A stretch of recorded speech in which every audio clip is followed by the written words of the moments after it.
Oops. Good evening, good afternoon, from wherever you're joining us today. Good morning as well. Welcome to episode 17 of the Africa Football Business Show. Tonight we'll be looking at football and marketing in Africa. And we are privileged to have two excellent professionals with us in the field of marketing and sports. And we hope this is going to be an informative session for us. Just before we proceed, we'd like to recognize our sponsors, OTB Africa, Parmas, and See Beyond Leadership Forum. And as well, like to appreciate our collaborators in bringing you this series, Sports Legal. So we'll go straight in to the introductions. As I said, we have two excellent professionals, both in the marketing field. One who has since crossed over to the sports side, but still helping with the marketing. And I will let them introduce themselves, starting with you, Cynthia. Hello, everybody. Good morning, good afternoon, good evening, wherever you're from. My name is Cynthia Mumbo. I'm the founder and CEO of Sports Connect Africa. We're a sports consultancy that focuses on empowering sports stakeholders through commercial sports business solutions, whether they're from Africa or from outside Africa, interested in Africa. So thank you very much, Brian. And I look forward to connecting with all of you and sharing my experiences and my views. Thank you very much. Let's hear from you, Peter. All right, thank you, Brian, and good evening, everyone. My name is Peter Waweru. I'm a marketing manager at Absa Bank Kenya PLC. Absa Bank Kenya is part of the Absa Group, which has presence in 9 African countries. We are one of the leading financial services provider, and I'm very much excited to be part of this discussion and looking forward to having the conversation with you. So thank you very much to our guests, and yeah, I think we go straight in and try and start with the basics. The reason for me to organize this session was because in football we feel like there is a divide. It's not like other parts of the world where the game has been highly commercialized, and we know private sector, corporate sector involvement in sports is very critical for the development of the sport as a business. But we have not seen this happening in Africa, outside of probably the North African countries and South Africa. So just starting with the basics, and probably start with you, Cynthia. If we can define these terms, marketing, sponsorship, what really are we looking at, especially from the football or sports properties? Before I get into the conversation of football, really, marketing is marketing, whether it's football, whether it's marketing a brand like Absa, whether it's marketing yourself as an individual. It's very simple. It's delivering value to your customers, to your consumers, to your stakeholders. And value here is very wide because different stakeholders have different needs. Right. So if I'm a shareholder, what value are you delivering to me, and how are you communicating that value, and how are you delivering that value? If I am a fan, how are you delivering value to me? What are my needs? Is it entertainment? Is it experiences? Get to understand your customers' needs, your stakeholder needs, and deliver value according to that, to those needs. And of course, depending on what you are as a team or as a sporting entity. On the other end, what is sponsorship? So, sponsorship has really changed over time. Before, it used to be a conversation around a brand coming and, giving you some money or some resource, and, the conversation ends at yeah, we've sponsored this team, and our brand is, is visible there, and we're moving. It's now more of a relationship oriented conversation, and sponsorship now is very value oriented. So if you're a football team, or you're or a footballer as an athlete, sponsorship comes down to what value are you giving this team, and what value are you getting in return. So it sounds very simple, but it all comes down to detail and really understanding each stakeholder and what each stakeholder needs.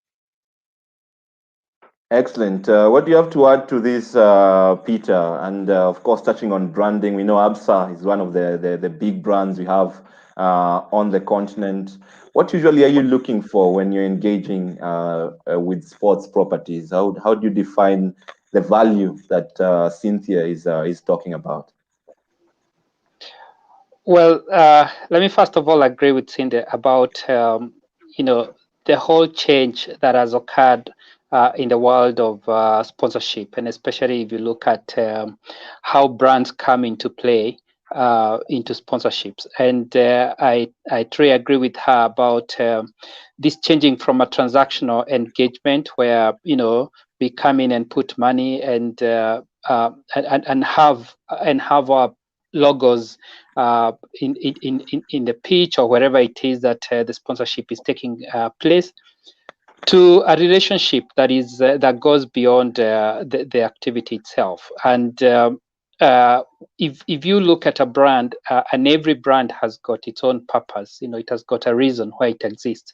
So for instance, if you look at our brand as Absa, our purpose is to bring possibilities to life. And any engagement that we get into, whether it is the normal marketing activities that we would be doing, or a sponsorship engagement, it must bring to life that purpose.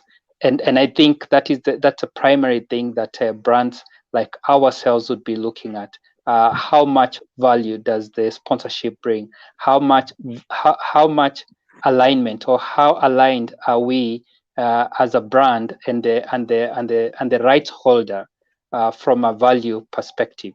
So that's what a brand would be looking at, and therefore each rights holder then would be asking themselves, do we have a point of congruence between ourselves and the brand that we are approaching for sponsorship?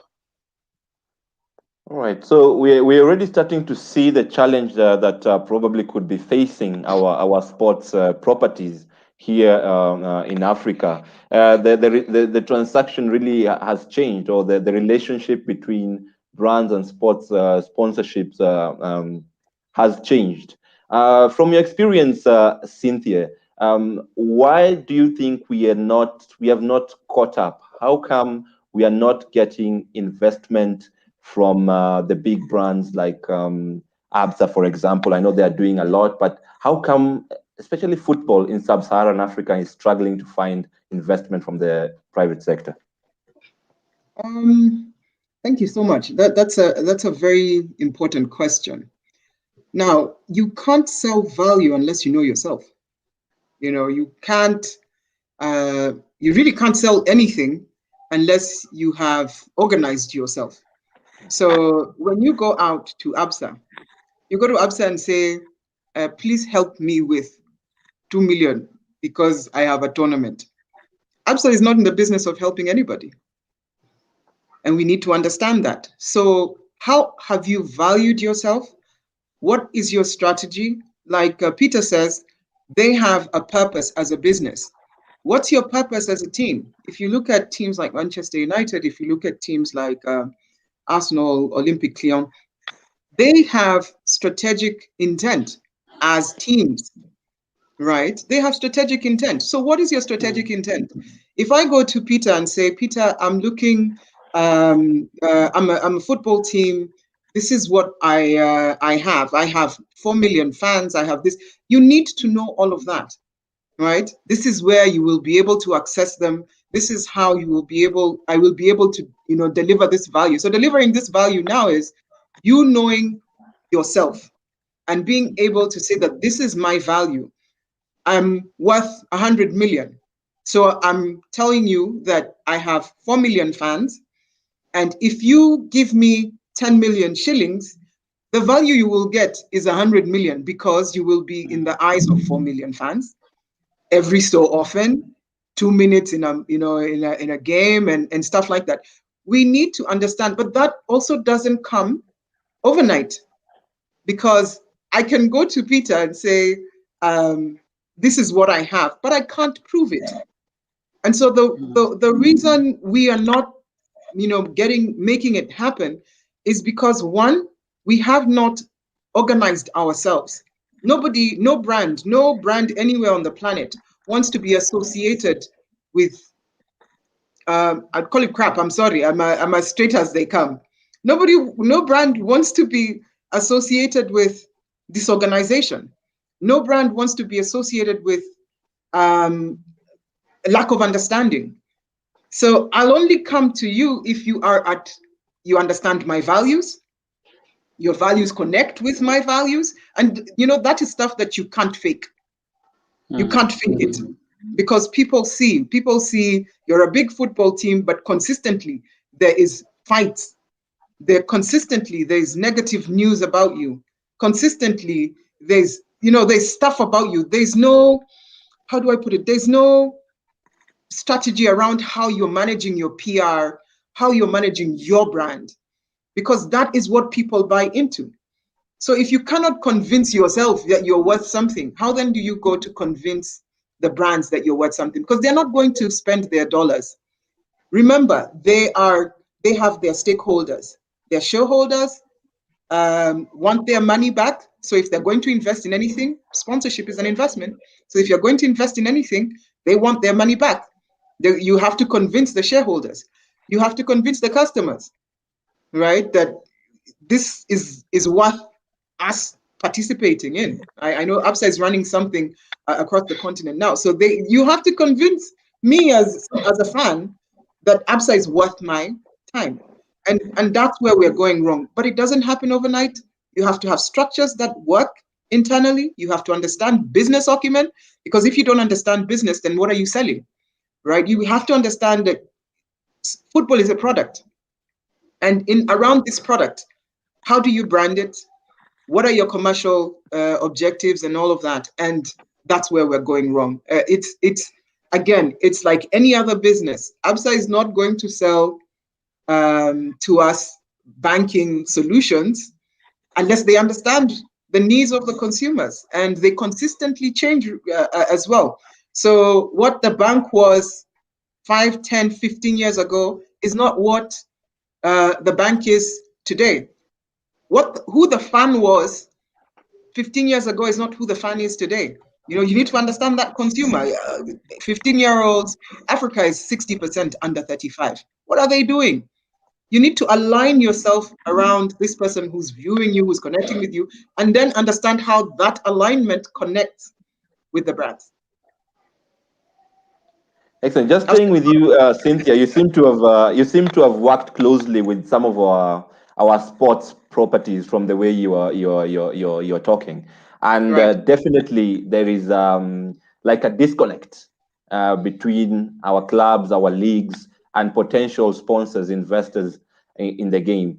But going inside these clubs, these sports sponsors, what exactly is their challenge, or what are some of their challenges that they are facing in order to package themselves, to get organized, and be able to present their value propositions to sponsors, to partners? One, their internal structures. So if you're not structured to understand, commercial business, you will not even start thinking that marketing is something that you need, right? So that's one, just your structure internally. Two, your team. Who do you have running your brand? Who do you have managing your brand? If you don't have a structure, and if you don't have a right person to say that every day this person wakes up to build our brand, to manage our brand, it's practically impossible. I worked with one of the major teams in the country, and I asked them, before we go to anybody, what's our value? And everybody looked at me blank. And you can't move unless you understand these things, but you have to have the right people internally as well. Now, unfortunately, we don't want to pay the right people to do these jobs for us, because we assume we are a football team, we've been here 50 years, or we've been here 30 years, or we've even been here 2 years, but I know it's my team, I know. But you're not an expert, you don't understand what sports business and what sports marketing is. You don't understand your fan, you don't understand your consumer, you don't have data around all that you are. Somebody else is probably collecting this data, you have no access to it.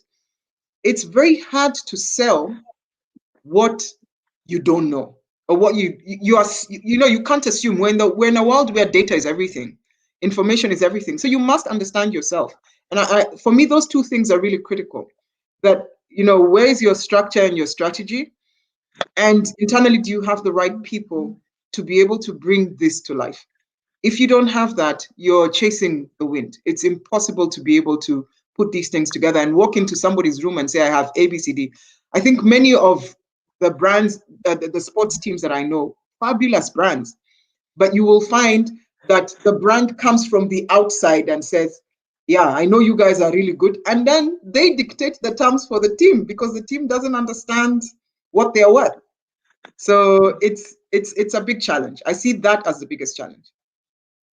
Let's hear from Peter. Let's hear from the corporate side. What are you usually looking for when you want to work with a sports property? We know ABSA, as Cynthia mentioned earlier, has invested a lot in football, especially in Southern Africa. The immediate former sponsors of the PSL in South Africa. They're currently sponsoring the league in Botswana.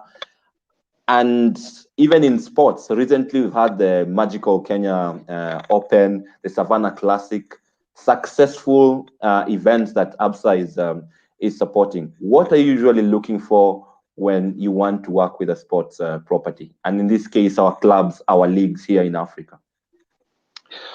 Well, Brian, I think Cynthia has touched a bit on what brands would be looking for, and I alluded to it earlier. When you look at a brand like ourselves, as Cynthia said, we got stakeholders, and we must have a return for our stakeholders. So as we go into identifying the properties that we are looking at, or rather would be sponsoring, we definitely consider not just the shareholders, but stakeholders at large. And what do I mean? If you look at our audiences, they all have they have got their own preferences, they've got their own tastes, and for us to speak to them as a brand, we have to align with these passion points that they have. So anytime that we're going to look at a property, the first thing that we look at is what does it mean for our audience? And what does it mean for our brand in terms of connecting to the brand value? Because at the end of the day, what we want to do with any sponsorship property is to be able to leverage and bring to life our brand purpose. So if that property would not be able to fit to have a fit with our brand, then it will be very hard for us to be behind it. And I like what Cynthia said, that each property has to look at itself as a brand, whether it is a club, whether it is whatever it is, it's a brand, and therefore it carries a value that must align to the value that the brand would be looking at, the brand that would be sponsoring. So today, if you've got a football club and you've got players within that club, how do they carry themselves? Would I be proud as a sponsor, when I see what they're doing outside there? And Cynthia talked about the changes in the way people are communicating. Today, you find that say players in clubs are very much on the spotlight. So anything they do is put up there on the social media, is broadcast out there. So what does that mean for me as a brand in terms of the way these members of a club would be carrying themselves? So we look at all those things, and at the end of the day, then each sponsorship has got to have a return on investment. Return on investment is not just from brand visibility. Brand visibility is one, but there's a commercial return that we must make, because at the end of the day, we must have a return to our shareholders in terms of profits. So those are the things that we would be considering, and we would be looking at each property and seeing how then it helps us to bring our objectives to fruition. Okay, just to stay with you and this idea of measuring the return, I think it's been one of the, if I can say, debatable aspects when it comes to marketing and sponsorship arrangement. Are you really able to measure, for example, the success of a relationship or a sponsorship to a club? For example, you have recently worked with Magical Kenya Open, Savannah Classic. Are you able to measure that and perhaps take it back or even relate it to your gains as a company, as a brand? Absolutely, Brian. We are able to measure that, and we are now working very very close to people in the data world, and measurement is one of the things that you can't get away with. You can't get away from. So at the onset of any engagement that we have with the rights holder, we are very clear on our KPIs. We agree on the KPIs that we need to deliver through that sponsorship, and we look at how we are going to measure those particular KPIs, whether it is from a media visibility, and we have that party service providers who would be able to track that for us, or in terms of clear goals from a commercial perspective, especially where you have to do on-ground activation, or from a brand health tracker, where then you work with a service provider to identify the impact that particular sponsorship has had on your brand health. So yeah, absolutely, we are able to measure the returns on any of these engagements that we do. Excellent. And how has social media, for example, impacted this whole landscape? Like Cynthia said before, clubs would come and say, we've been here for 50 years. We are so and so. But the landscape has really changed. It has been affected by the digital transformation. How has this impacted your decisions as ABSA in terms of where you invest, how you invest when it comes to sponsorship and marketing? Well, and I think it's not just the social media; it's the media landscape as a whole. Because today, if you look at a property like the English Premier League, you have no fans in the stadiums, but it's still one of the most lucrative property in the world. They're still making money. So if you look at the entire media landscape and you bring in channels like the TV, as you said, the social media, then they have a huge impact in the way they help us determine the properties that we'll get behind. The reason being, at the end of the day, I'm not just talking about the eyeballs that will be at the particular venue whether it is football or any other kind of a sport is going to be taking place. There is the amplification aspect of it. How many more people are able to follow these across whether it's the country or the region.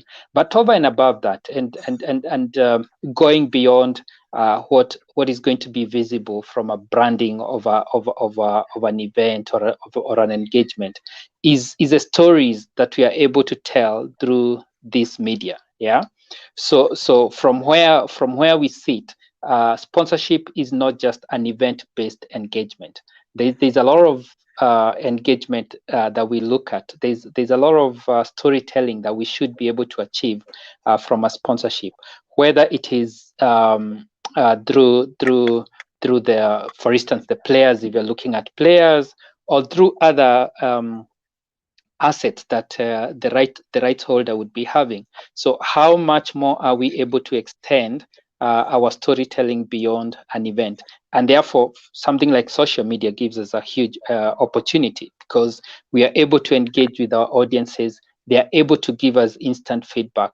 We are able to measure the sentiment that is coming out of our engagement with them, and that helps us to measure the impact that a sponsorship has. Excellent points there. Something that is coming out really is the importance of players, or the people who are engaged, and I think this extends to fans, especially when it comes to building reputation.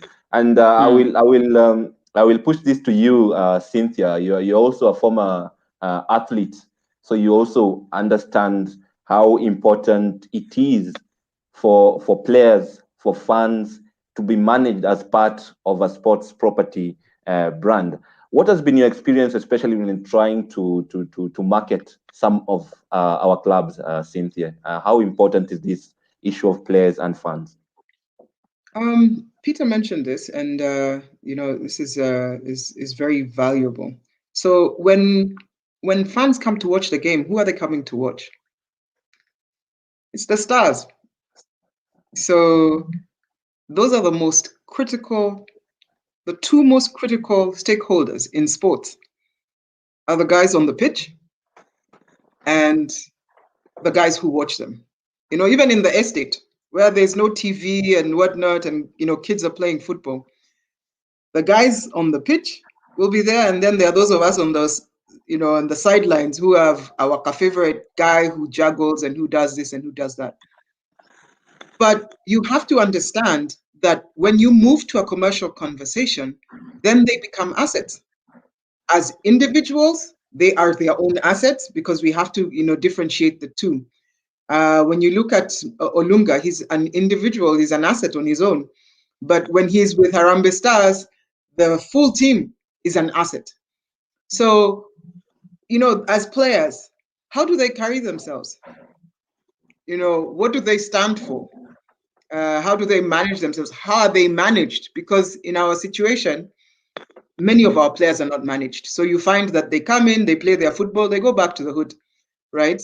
So they also don't understand that they have value that they can give as individuals, but also as a collective, as part of the team. That's one. Two, I've seen a lot happening now. I know that KEFWA, which is the Kenya Football Welfare Association. Right. They're doing an amazing job of educating footballers across the country. They've done an amazing job.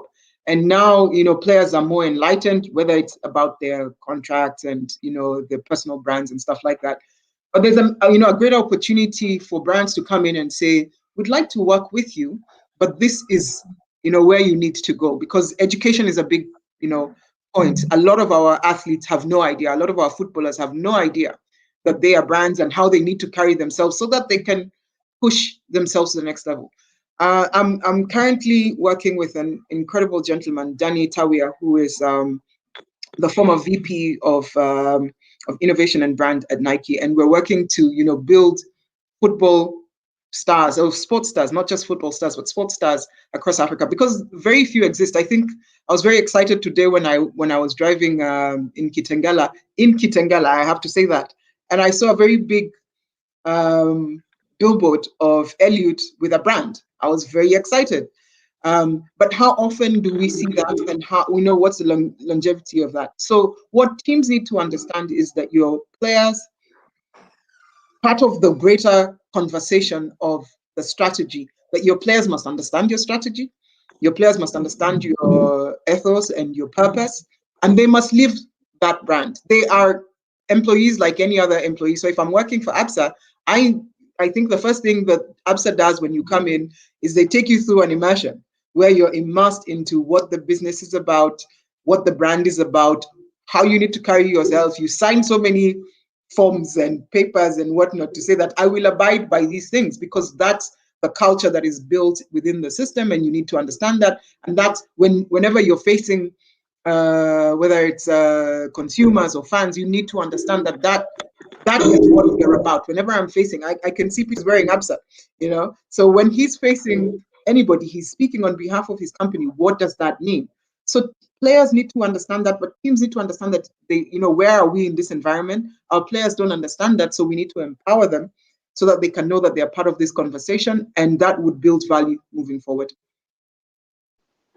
Brian, Yeah, go ahead, Peter. Yeah, if I can just come in right there, and I truly agree with what Cindy is saying, you know, especially in terms of empowerment of our sportsmen and women, to bring them to a level where they take themselves as a brand.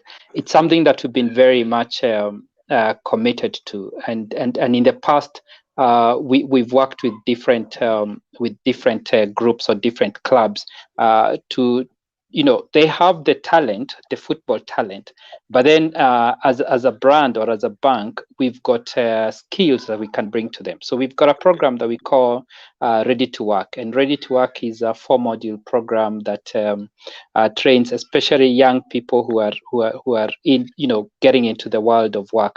And if you look at sports, it's also a world of work. You know, we train them on communication skills.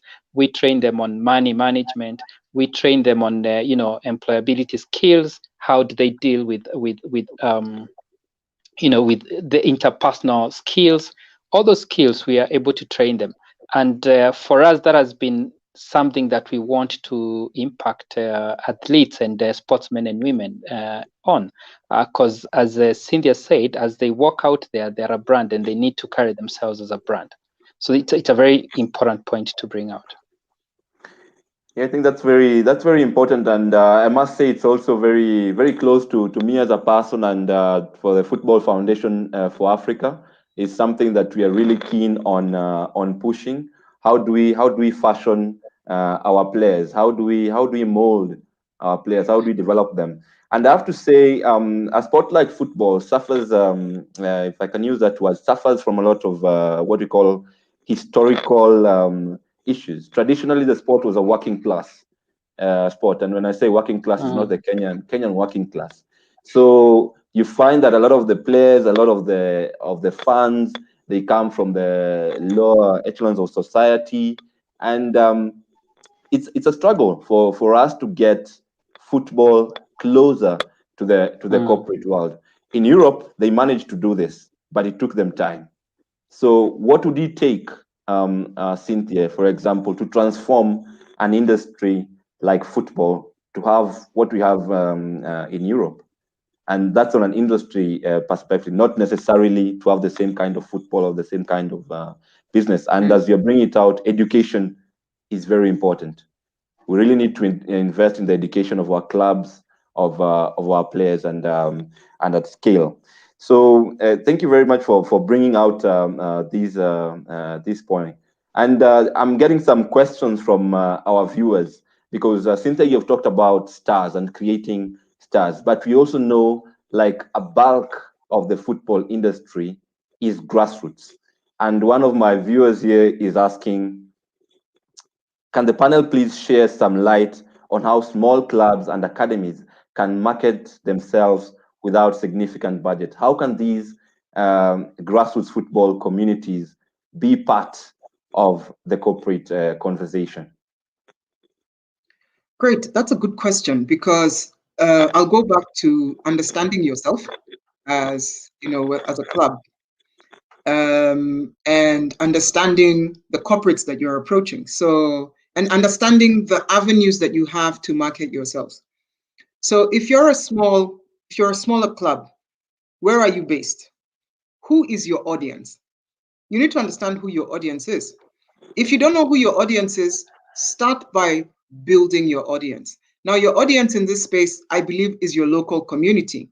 So build your local community, get them involved in the team, right? Get them involved. And that for me is one of the most amazing things. If you come to Kenya, you will see that community games are so huge in Western Kenya, huge. Or when you go to areas like Kibera or Korogosho, whenever there's a community game, it's insane. And people try to figure out, how come this place, you know, it's so full when we have like a tournament happening. It's because those teams Guys train there, guys connect there, guys, come and watch and feel like they are part of something that's local. So tap into that. Create a Facebook page. Social media has made life very much easier than what it was. Remember, again, I'll come back to know who you are. So you're not going to approach ABSA and tell them, ABSA, we need 20 million shillings because we have 1,000 guys who come to watch us. You're going to go to ABSA and say, ABSA, we have a club. We have 15 players. We have this. Our community is made up of 100,000 people or 20,000 people. This is what we've built on social media.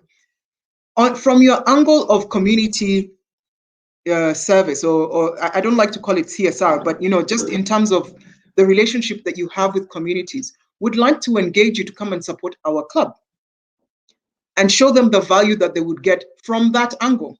Because if you come to ABSA and say, we will give you 5 million viewers, they look at you and say, you guys don't understand yourself. So it's very critical for you to understand who you are as a small club, what role you play in the community, package yourself around that, and the value that you deliver to the community consistently. So it's not a one-off thing every December and then you go. You have to be consistent around what you do within the community over the years and build that trust with the community.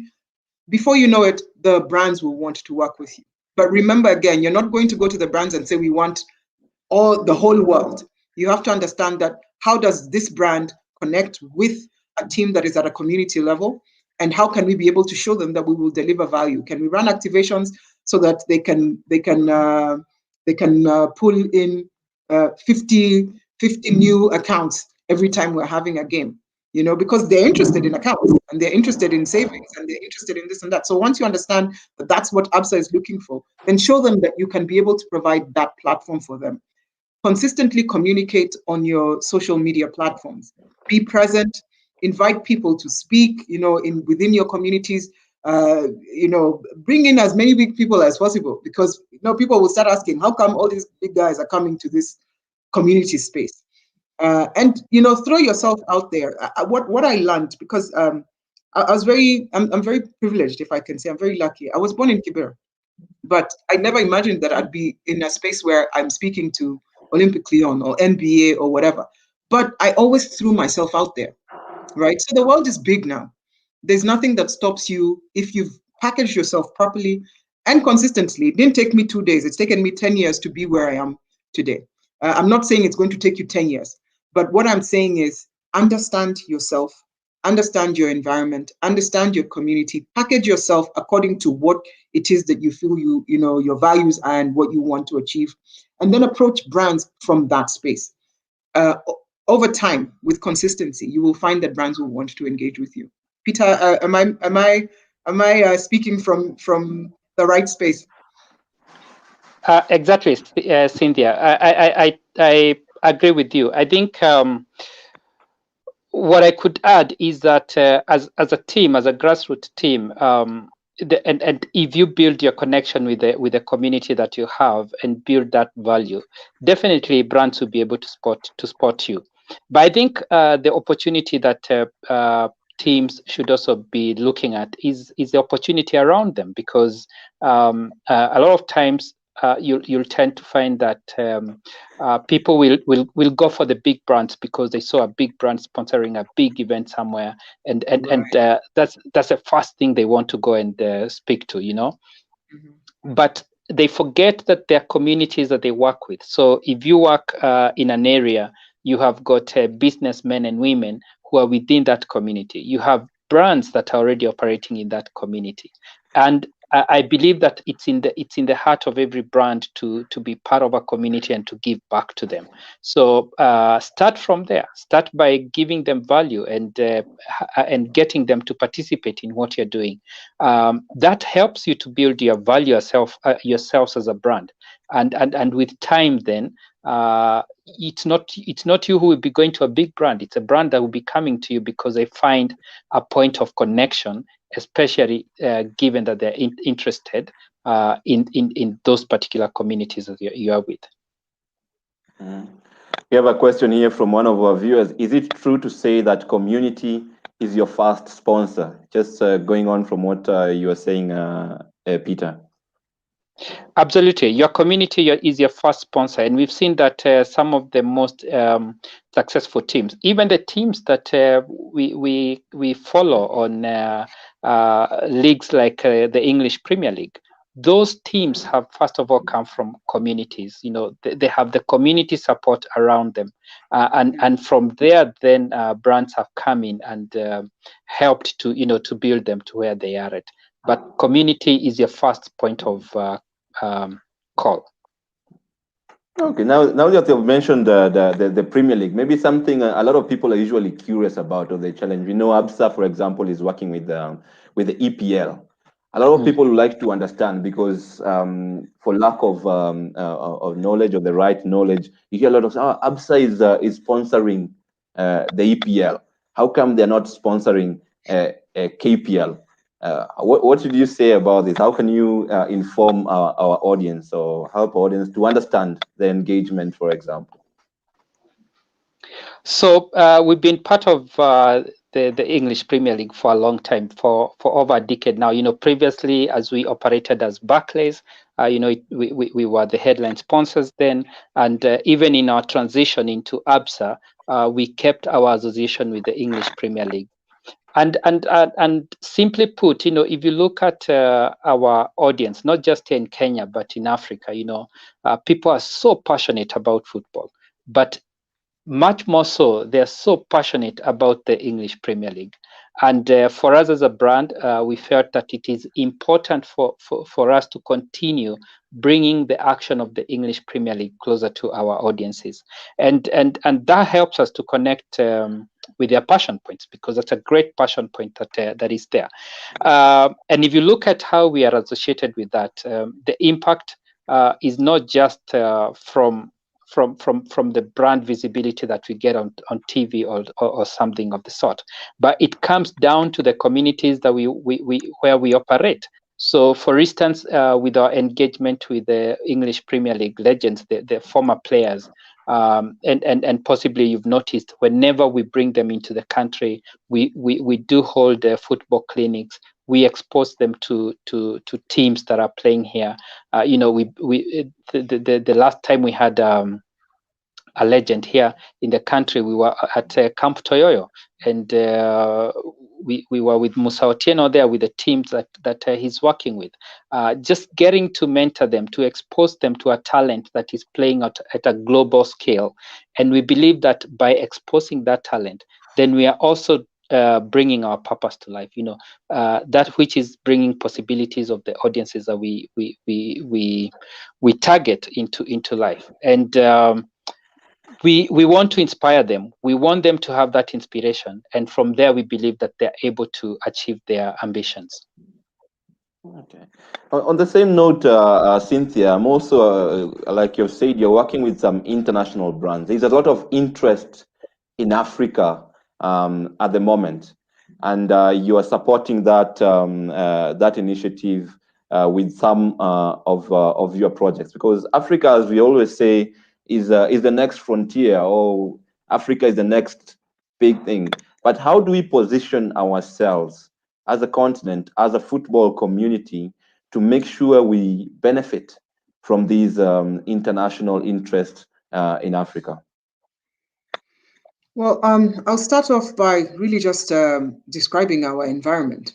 I said it before, 65% of Africa is under the age of 35. Well, COVID has really hit us hard, but when things pick up again, we are definitely the fastest growing, whether it's economies. You have Ethiopia, you have Kenya, you have, I believe, Ghana. Some of the fastest growing economies are found here. You have a growing middle class, and Africa is virtually untouched. So these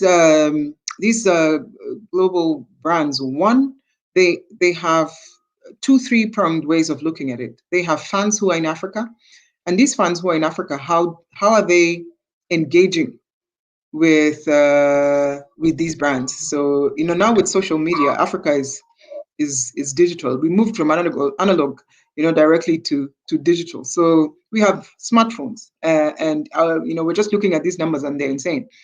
And these guys understand this stuff.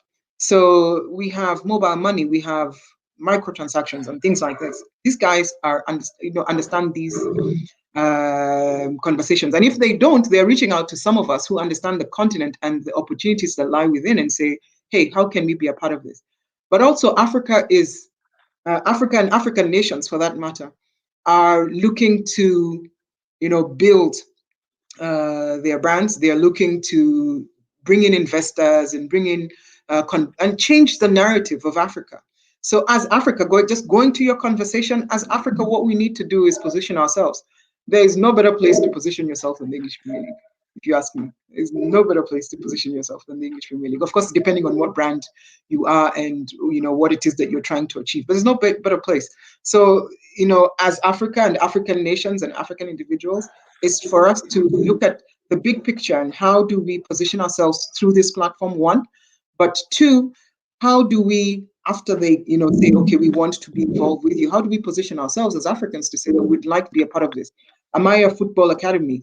Can I engage with one of these clubs so that either my team, I have players who can be trained and taken in, or coaching or stuff like that. So there's so many different angles that you can look at it. It's really just a matter of understanding what does the environment offer for us as Africans based on what people are looking for, and how do we position ourselves based on what it is that we're looking for as individuals and as countries and as organizations like ABSA, to say that this makes commercial sense for us. We want to be a part of this.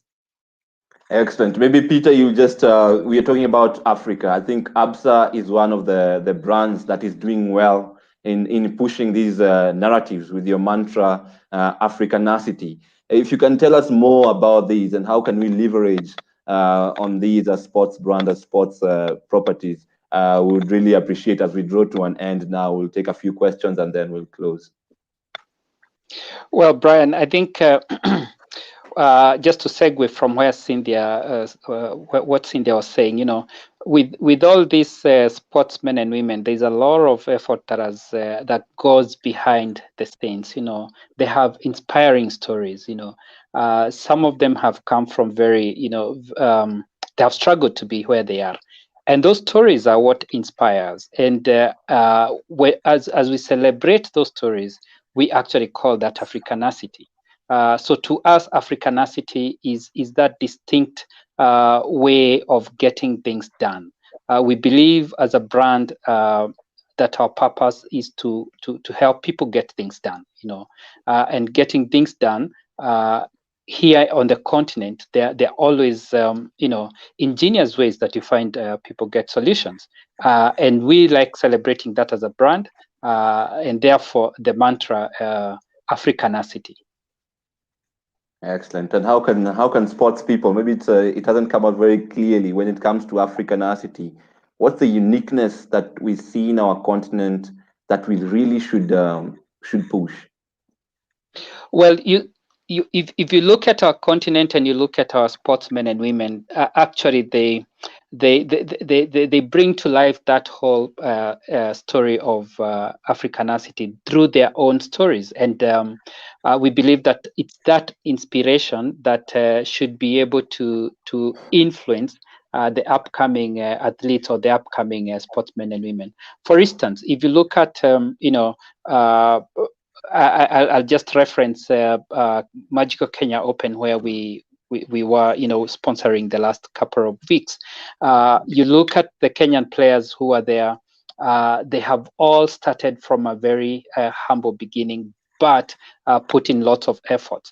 And for us as a brand, as we told their stories, we saw how they were inspiring other guys to come up and say, I actually want to do more in my area of sports. So it's telling those stories, the Africanacity stories, the stories of going beyond the challenges that we have, and ensuring that we can inspire other sportsmen and women to get to the level where we are at. And I believe that every brand would want to be associated with inspiring stories like those.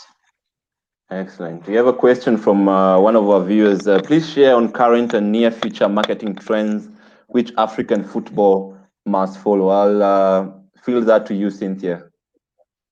Data, data, data, data, data, data, data. I can't scream louder than that. You have to understand, your information and data. And data here is not just in terms of numbers.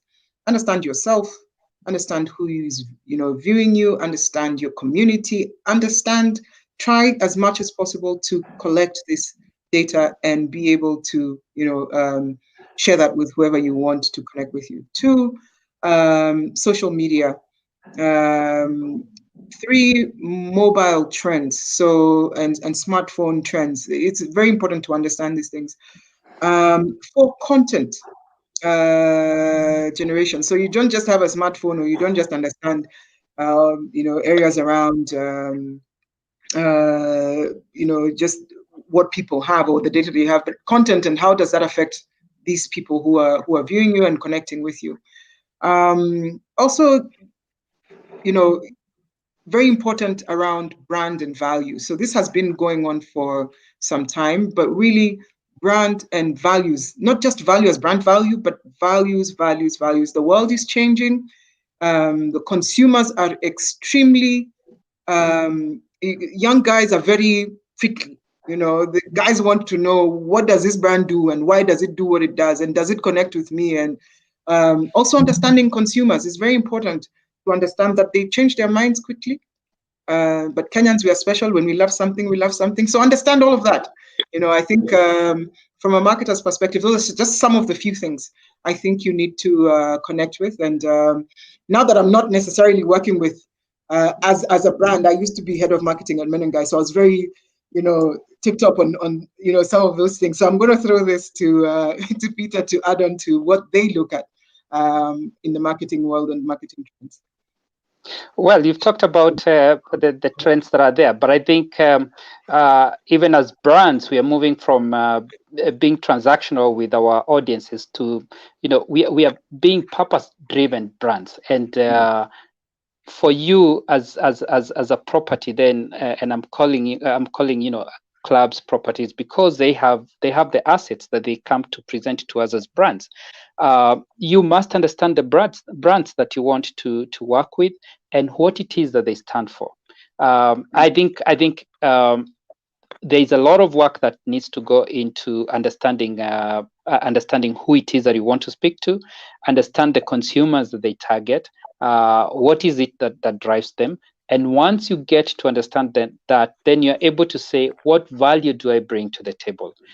So the conversation changes from, I would like you to give me money to host a tournament, to, here is the value that I'm bringing to you. I understand this is what you're doing. So for instance, if you came to us as ABSA, and you clearly know that we are on a transition journey, what is it that you're going to bring to the table that helps us to entrench our brand in the market? I'm just using that as an example.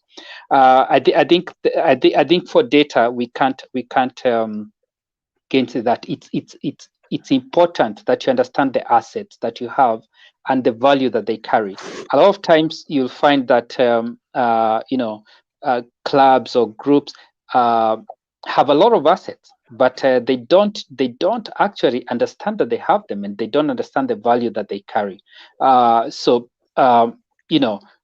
When you understand the assets that you have as a group, then you're able to position that in the right way to the prospective sponsors. Okay, I will take one last question from one of our viewers, and this probably to you, Cynthia. How do we educate so many teams on the importance of structure and how to package themselves to their first potential sponsor, who is the community? How do you deal with this issue that one person does everything in the team? I think this is something that's very common in grassroots football. We have these passionate people who are leading out these grassroots football teams, and they don't have the structure in place. So approaching sponsors, even their own community, becomes a one-man affair, usually to the disadvantage of the academy or club. What would you advise on this, Cynthia? One, there are courses out there, and we are working to put together courses on sports management. So very basic courses that connect with what our grassroots clubs and our sports entities are looking at from our angle. Because if I go into a sports management class at the global level, it's very attuned to what they already have, which is very resource oriented. So it's very important for us to engage with these courses. So once that is ready, if it's okay with you, I will share those with you and let guys know what's going on. I want to make a note that there's somebody who's sending me messages here, but he's a very, very important person. So I must let you know he's on the show. His name is Ray James. And Ray James is the COO at iSport Connect, and he formerly worked at Manchester City, currently works at iSport Connect, but was at Millwall. He was the commercial director at Millwall and several other sports teams as well as Chelsea. He has said that he likes this conversation and would love to pick this up with you, Peter, and I can see his writing there as well. So he'd like to connect us with the two of you. I thought I should mention that. Yeah. Excellent. But just going back, I think really it's important, one, to do research. I have this thing I call the University of Google. Ask that same question to Google and ask, how do I build my community club? How do I build 1, 2, 3, 4, 5? So before you take your course, there's a lot of information that's out there. And 3, reach out to me. If there's a way that I can support you because it will help inspire businesses and it will help grow the business. If that's something that I can do for free for you, I'll be able to do it. I'm happy to do that if it helps us grow our community teams and helps us move better. If there's any content that I have that I can share with you, I'll share that with you. Thank you very much. Go ahead, Peter. Sorry, Cindy, as just to add on to what you've said, I think for us as a brand at ABSA, we've got a program, as I said, called Ready to Work. I'll share the link with you, Brian, and we can share it with the guys who are following us. It's a very easy program to follow. It's online, and it will help you to not just understand yourself, but also understand how to position yourself to prospective sponsors or stakeholders. Okay, thank you, Peter. I think we'll be sharing that to the football community. We have been doing some excellent work on Facebook. We've been following, and we hope the football community, the sports community, really can benefit from the same. So thank you very much, guys, for your time, for your insights. It's been a great exchange, and we hope to have you here again at another time. And thank you also for those who are joining us. Another aim of this show is really to connect people and see what comes out of the connections we create, because I also believe in collaboration. If at all we are going to be able to move anything forward on the continent, in the country Kenya. Today we had an all Kenya panel, despite us not making it to the AFCON. I don't know why. Maybe we should focus on the business side of things. But it's been a pleasure talking to you both, and also for our audience. Thank you very much for joining us today. As you can see, some are appreciating what we have done for them today. And next week we have a special session, and we hope you'll also be able to join us. We'll be talking about project management in football, and I'm pleased to have Ike Nwankwo from Nigeria, who happens to be the director at Project Management Institute, and we'll also be joined by Jeremy Coutinho, who is a director of strategy and projects execution at French club AS Monaco. So we hope to have most of you here back for this show, as we continue to create conversations that will shape the football industry in Africa. Again, as is usually our custom, we'd like to appreciate our sponsors, OTB Africa, Parmas, and CBeyond Leadership Forum for making this possible, and our collaborators, Sports Legal, for the good work that they have put in in making these a reality. We hope that we'll continue to push the conversation. Some of the items you said you'll share with me, I'll be happy to have them so that we can share with the football community. And yeah, let's continue working.